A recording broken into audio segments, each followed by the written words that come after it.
Hey, this is Basketball Talk 77, and today's video is about my playoff predictions for round 2.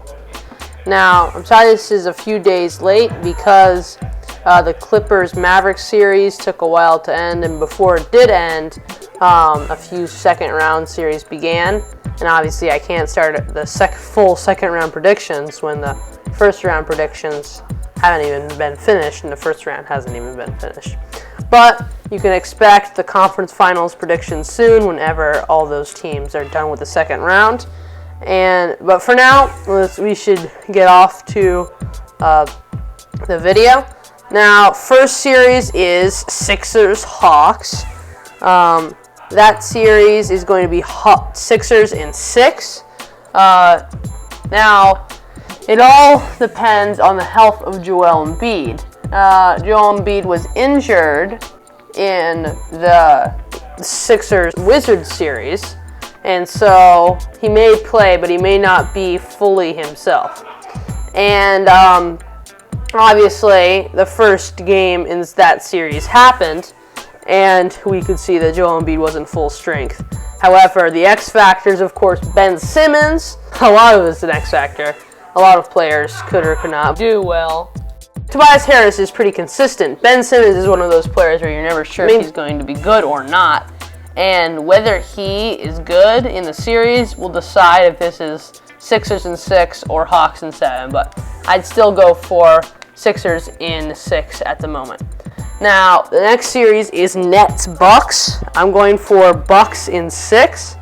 Now, obviously, I made this prediction before the series began, and I'm staying true to my prediction. Now that the Nets are up 2 against the series, it's pretty clear that that prediction may not be right, but I have to stay true to the prediction.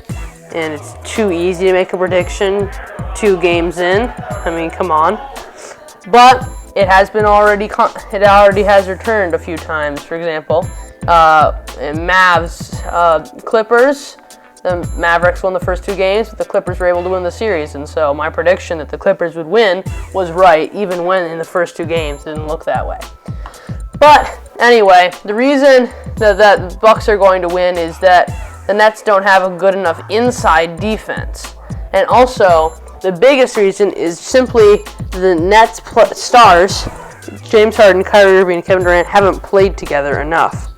Now we know that James Harden is injured, which means it leaves only Kevin Durant and Kyrie Irving. And although they may be able to catch fire a few times, the playmaking that they desperately needed this season to be successful. And if you want to see my video about why James Harden is so integral to the Nets' success, I'll leave a link in the description if you haven't already seen that video.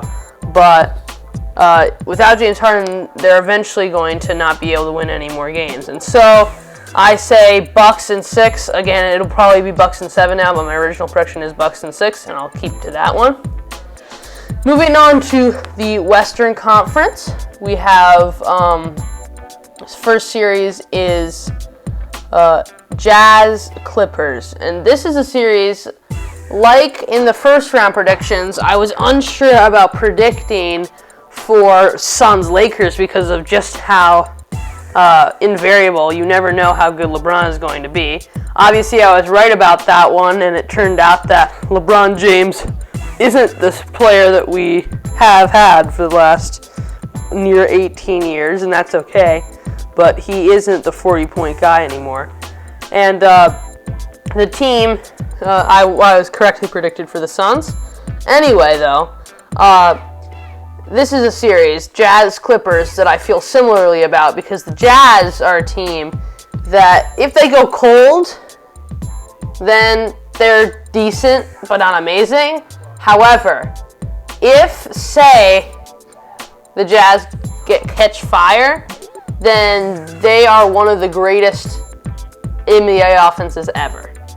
And by pace, probably the greatest NBA offense ever. Past, like, the 7 seconds or less Suns. They are one of the greatest NBA offense ever because of just how many super high-level three-point shooters they have. And obviously, people are going to see the Jazz and how they worked, and three-point shooting is going to become even more common in the NBA because of statistically how efficient it is. And I think that's probably good because the more efficient the game is, the better it's being played, and that's always better. But if that's really what depends. If the Jazz catch fire, then they might beat the Clippers in even 5 games. However, if the Jazz aren't on fire, then the Clippers, who are now hardened, are going to do well. Now, I predicted the Clippers would win in 5 in the Dallas Mavericks series. And obviously that didn't happen. However, after the first 2 games in which they played pretty much like it was still the regular season, they were tanking for the 4th seed. Quick editor's note. I'm not saying that Kawhi Leonard and Paul George played poorly. They played great. It was simply that their supporting cast, which has had a great 3-point shooting percentage this season, had a terrible 3-point shooting percentage the first 2 games. The supporting cast was bad. The stars were as good as they could be. After the terrible performance, they actually did go 4-1, which is what I thought they would go all series. So, they did. The last 5 games, they've been doing as well as I thought they would, and very good. So maybe if they're very well, maybe if they are able to continue playing in that way, then they'll be able to beat the Jazz. So my official prediction is the third one. I'll say Clippers in 7, simply because the Clippers are a hardened playoff team. We saw what Kawhi did, and this year there is no pandemic P, and Paul George is having a great game, or a great series, great playoffs this time, unlike last year.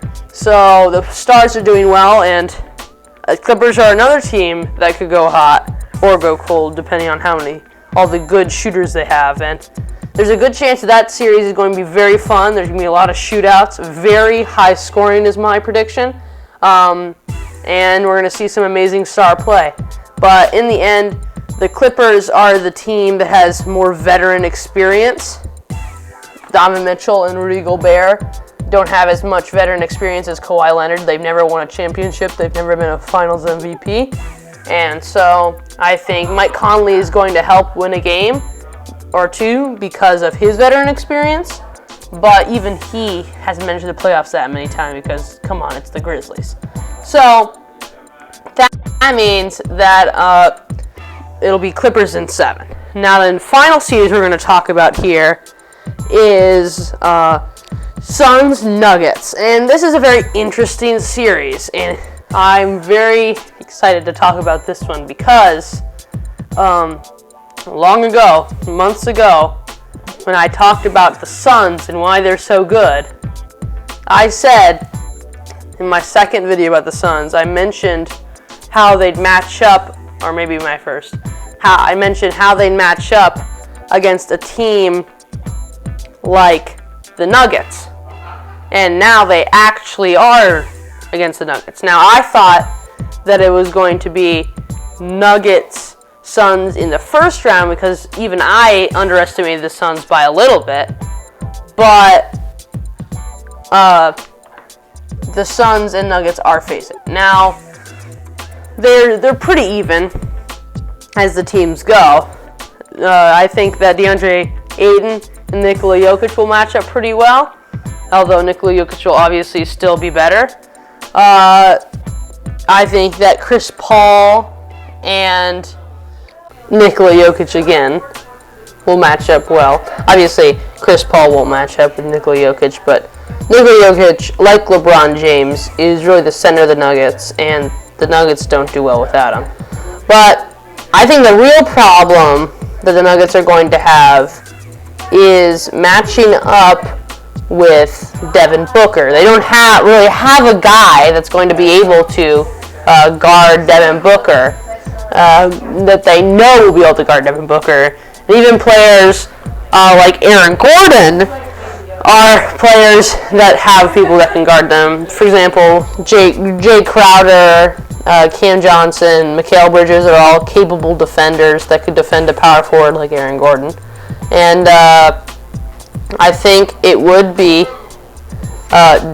obviously, all the Suns players could guard the Nuggets players, but there isn't really a player that's going to guard Devin Booker. And how Devin Booker's played so far in the series tells me that there's a good chance that he's going to play that way again in the next series, and he's going to be the X factor.